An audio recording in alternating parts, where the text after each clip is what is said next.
Well, tomorrow will be another day of jury deliberation in the federal hate crimes trial for the men convicted of killing Ahmaud Arbery. Arbery's family says this federal trial has taken an emotional toll on them.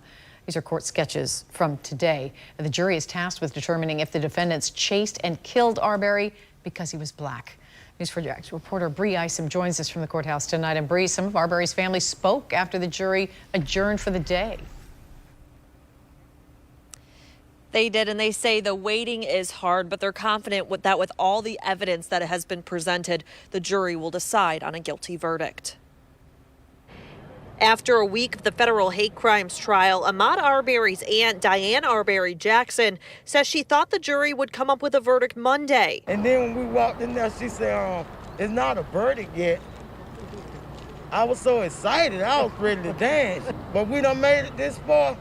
And we're going to keep on standing on the word, and we're going to still fight after this is over with. But unfortunately, no verdict was reached Monday evening, and the jury will meet again Tuesday morning. The Arbery family says it's been hard waiting for this verdict. It's hard. It's hard. You can't sleep. You can't hardly eat. Until all this is over with, our family, her family, it's a rough ride. The answer that still remains unanswered by the federal jury is why did Greg and Travis McMichael and their neighbor Ratty Bryan chase Ahmaud Arbery through the Satilla Shores neighborhood in 2020?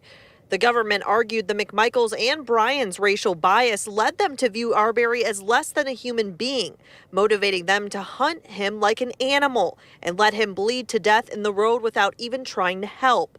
The prosecution claimed the defendants assumed Arbery was a criminal based on his skin color, not evidence. Defense attorneys claim the government failed to prove their case beyond a reasonable doubt, with the McMichaels attorneys claiming they were worried about Arbery trespassing on a neighborhood construction site and believing because of a gesture to his waistband that he may have been armed at one point. But Arbery's family still believes there will be a guilty verdict. Because this was the nephew that loved you, gave you his shirt off his back. I think everything is going to turn out good for us. But we just got to keep on praying and leave it in God's hand, because it's in his hand now in the jurors. Now, coming up on News4JAX at 11, more about what the government revealed about these three men during the trial today.